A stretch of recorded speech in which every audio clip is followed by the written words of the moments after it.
Alhamdulillah, Alhamdulillah nahmaduhu wa nasta'inuhu wa nastaghfiruh wa na'udzu billahi min shururi anfusina wa min sayyiati a'malina. Man yahdihillahu fala mudilla lahu wa man yudlil fala hadiya lahu. Ashhadu an la ilaha illallah wahdahu la syarika lahu wa ashhadu anna Muhammadan 'abduhu wa rasuluh la nabiyya ba'dahu. Allahumma salli wa sallim ala sayyidina Muhammadin ibn Abdillah wa ala alihi wa sahbihi wa man walah. Amma ba'du fa ya ibadallah, usikum wa nafsi bi taqwallah faqad fazal muttaqun. Ittaqullaha haqqa tuqatih wa la tamutunna illa wa antum muslimun.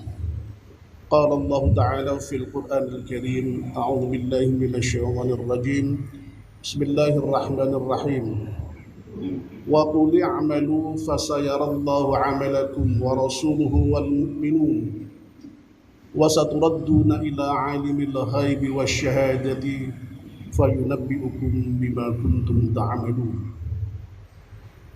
صدق الله العظيم. Jamaah Jumat yang berbahagia rahmatullah, alhamdulillah kita panjatkan syukur kepada Allah Subhanahu wa taala yang sampai pada detik ini masih memberikan kesempatan kepada kita untuk menikmati kehidupan. Dan bersyukurlah kita karena kita bisa menggunakan kesempatan hidup yang diberikan oleh Allah kepada kita untuk beribadah kepadanya. Siang hari ini kita bersama-sama menunaikan ibadah sholat Jumat di masjid yang mulia ini. Mudah-mudahan ibadah kita diterima oleh Allah Subhanahu wa taala dan kiranya dapat memasukkan kita ke dalam golongan hamba-hamba Allah yang bertakwa. Sebab salah satu ciri orang yang bertakwa adalah orang yang menegakkan salat. Selaku khatib dari mimbar ini, saya mengajak kepada diri saya sendiri dan kepada jamaah seluruhnya, marilah kita meningkatkan takwa kita kepada Allah Subhanahu wa taala, yakni dengan terus berusaha menjalankan perintah-perintahnya dan menjauhi larangan-larangannya. Hanya dengan bertakwa itulah kita akan memperoleh kebahagiaan dan kemenangan di dunia maupun di akhirat kelak. Jamaah Jumat yang berbahagia rahmatullah, kita sekarang alhamdulillah sudah berada di pekan ketiga bulan Sya'ban. Tepatnya sudah berada di tanggal 19. Ini berarti insya Allah 10 hari lagi kita sudah memasuki bulan Ramadan. Karena bulan Sya'ban untuk tahun ini usianya hanya 29 hari, sehingga Selasa tanggal 13 April besok itu kita insya Allah sudah memasuki tanggal 1 Ramadan.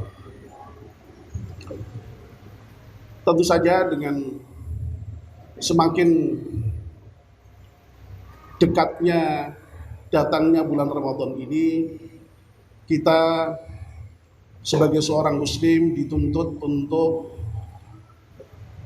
lebih serius di dalam mempersiapkan diri kita menyambut datangnya bulan Ramadan itu. Persiapan menyambut bulan Ramadan itu sebenarnya sudah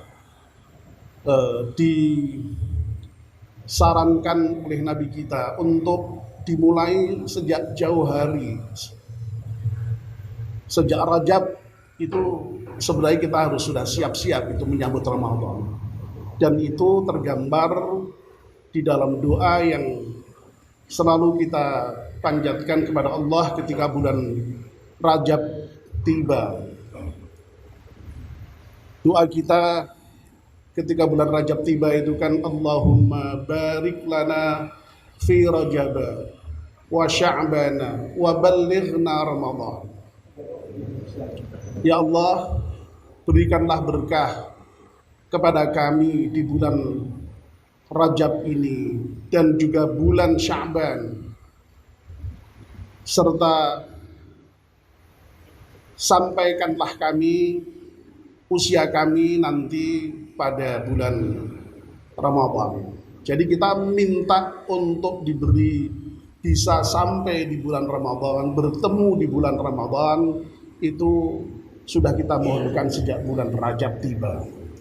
Dan ini Ramadan tinggal 10 hari lagi, berarti memang kita semakin dekat untuk bertemu dengan Ramadan itu, dan kita tetap berdoa semoga Allah sampaikan kita ketemu dengan bulan Ramadan itu. Karena dalam kenyataannya yang kemarin masih ada, bisa jadi hari ini, besok sudah tidak ada. Kemarin kita baru saja mendapatkan pelajaran yang berharga, ada warga kita yang juga dipanggil Allah Subhanahu wa Ta'ala secara mendadak. Nah, ini sekali lagi doa itu tetap harus kita mohonkan agar supaya sampai di bulan Ramadan itu.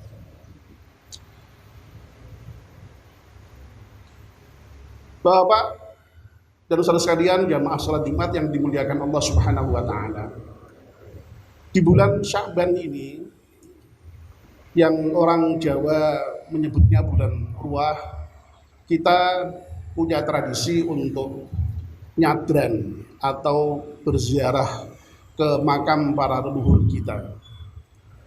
Dan nyadran ini bisa dimaknai sebagai ungkapan rasa syukur kita, rasa terima kasih kita, rasa cinta kita kepada para leluhur kita, sehingga kita lalu kemudian menziarahi kuburnya dan kemudian mendoakan para leluhur kita itu. Kalau tidak bisa nyadran, kita biasanya ya tetap memanjatkan doa untuk para leluhur kita itu dimanapun kita berada. Itulah sebabnya maka kemudian di masyarakat kita juga dilakukan sebuah tradisi yang kemudian dikenal dengan istilah tahlil akbar atau tahlil massal, itu untuk bersama-sama mendoakan arwah leluhur kita masing-masing secara berjamaah. Karena ya mungkin ya, untuk saat-saat seperti ini, apalagi di masa pandemi seperti ini, ketika kita kesulitan untuk bisa berziarah langsung ke makam leluhur kita, ya dicukupkanlah dengan mendoakan bersama itu. Nah, terlepas dari apakah kita itu nanti bisa nyadran betulan atau sekedar mendoakan, tapi sesungguhnya yang namanya ziarah kubur sendiri itu memang dianjurkan di dalam Islam. Memang suatu ketika pernah dilarang oleh Rasulullah Shallallahu Alaihi Wasallam. Kuntu nahaitukum an ziyaratil kuburi. Dulu aku pernah melarang kalian untuk berziarah kubur. Ala fazuruha. Silahkan, sekarang silahkan kamu ziarah kubur. Dan di dalam kaidah usul itu, ketika ada perintah sesudah adanya larangan, itu bermakna boleh, ya. Jadi dibolehkan itu untuk berziarah kubur itu, dan baik. Nah, Nabi memberikan argumen sekaligus kenapa kita diperintahkan untuk berziarah kubur itu sesudah pernah melarangnya. Banyak versi hadis, ya, tapi diantaranya yang bisa saya sebutkan yang terpenting adalah bahwa dengan berziarah kubur itu tuzahidu fid dunya, engkau akan bisa berzuhud di dalam dunia. Zuhud itu ya bukan benci, ya, tapi betul-betul tidak memandang dunia itu sebagai hal yang penting, ya, sehingga kemudian ya secukupnya, ya. Dan di versi yang lain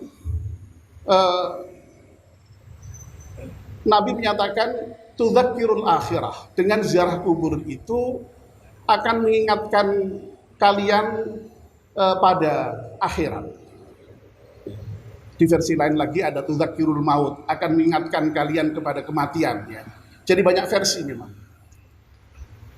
Jadi luar biasa sebenarnya ya, makna ziarah kubur itu. Jadi dengan ziarah kubur itu Nabi berharap kita lalu teringat akan mati, kita teringat akan akhirat, kita lalu kemudian dengan mati, ingat akan mati dan ingat akan akhirat itu. Kalau orang yang cara berpikirnya benar, ya pasti kemudian akan berusaha untuk beramal yang sebanyak-banyaknya di dalam mempersiapkan kematian itu, mempersiapkan akhirat itu. Kecuali kalau orang yang jalan berpikirnya tidak benar, ya. Itulah sebabnya maka Nabi sampai pernah menyatakan kafa bil mauti wa'idho, cukuplah kematian itu menjadi pelajaran bagi kamu. Karena apa? Dengan menyaksikan orang mati, dengan pergi ke kubur karena orang tua kita sudah mati, apalagi simbah-simbah kita, ya. Pelajaran yang paling berharga ya, bahwa kita ini akan mati, akan segera menyusul mereka. Cuma waktunya kapan itu persoalan lain, tapi bahwa akan mati itu pasti. Nah mestinya sekali lagi dengan begitu ujung-ujungnya itu mendorong kita untuk beramal mempersiapkan diri sebagai bekal kematian. Ya. Itu sebabnya maka Allah Subhanahu wa taala dengan sangat tegas menyatakan di dalam salah satu ayat yang saya baca di awal khutbah tadi, wa qul i'malu fasayarallahu 'amalakum wa rasuluhu wal mu'minun. Dan katakanlah wahai Muhammad, beramallah kalian, bekerjalah kalian. Dan nanti Allah akan melihat amalmu itu. Demikian pula Rasul pun akan melihat amalmu itu. Serta orang-orang mukmin pun akan melihat amalmu itu. Jadi amal itu sebenarnya tanpa harus dipamer-pamerkan, tanpa harus kita riak, itu sebenarnya sudah otomatis pasti Allah, orang mukmin dan Rasulnya akan melihat. Itulah makanya riak itu tidak perlu. Makanya dengan tegas dilarang oleh agama ini. Sebab tanpa riak sekalipun, tanpa harus dipamer-pamerkan sekalipun itu, kalau kita beramal baik pasti akan dilihat oleh Allah. Dan Allah kemudian menegaskan, kamu nanti akan dikembalikan kepada zat yang maha mengetahui, yang gaib dan yang syahadah, yang nyata, yaitu Allah Subhanahu wa ta'ala. Fayunabbi'ukum bima kuntum ta'malun. Dan nanti akan diinformasikan kepadamu, diberitakan kepadamu, ditunjukkan kepadamu tentang apa yang telah kamu lakukan tadi. Jadi kita diperintahkan Allah untuk mempersiapkan hari akhir itu, karena nanti kita akan dimintai pertanggungjawab oleh Allah Subhanahu wa taala. Nah, jamaah Jumat yang berbahagia rahmatullah, bulan Ramadan yang sudah kita harapkan kedatangannya sejak bulan Rajab itu, dan sudah tinggal 10 hari lagi ini merupakan momentum yang luar biasa hebat ya, dalam rangka untuk mempersiapkan kematian itu, mempersiapkan akhirat itu ya, dengan memperbanyak amal ya, sebagai bekal ke akhirat itu. Karena apa? Di bulan Ramadan itu Allah, Masya Allah ya, melipat gandakan amal kita dengan ukuran yang tidak terbatas. Sekehendak Allah mau melipat gandakan ya. Bahkan di dalam bulan Ramadan itu ada satu malam yang disebut dengan Lailatul Qadar, malam yang nilainya lebih baik dari 1000 bulan. Itulah sebabnya maka kita mohon kepada Allah Subhanahu wa taala, semoga Allah memberikan umur kita panjang, sehat walafiat, bisa menangi bulan Ramadan yang tinggal 10 hari lagi itu, dan kita diberi kekuatan lahir dan batin untuk bisa melaksanakan ibadah Ramadan itu dengan sebaik-baiknya dan sesempurna-sempurnanya sampai dengan akhir Ramadan nanti. Dan kita juga mudah-mudahan bisa merayakan Idul Fitri yang itu merupakan momentum kemenangan kita setelah berjuang di dalam bulan Ramadan itu. Dan insya Allah kalau kita menangi Idul Fitri, kita akan lahir kembali sebagai manusia, yaitu manusia takwa, manusia yang bersih dari dosa, manusia yang digambarkan seperti ketika sedang atau baru dilahirkan oleh ibunya. Ya. Itulah yang kita mohonkan kepada Allah Subhanahu wa taala. Amin ya rabbal alamin. Ja'alallahu wa iyyakum minal aminil faizin wa adkhalana wa iyyakum fi 'ibadis salihin. Aqulu qawli hadza wa astaghfirullahal azim wa astaghfiruhu innahu huwal ghafurur rahim.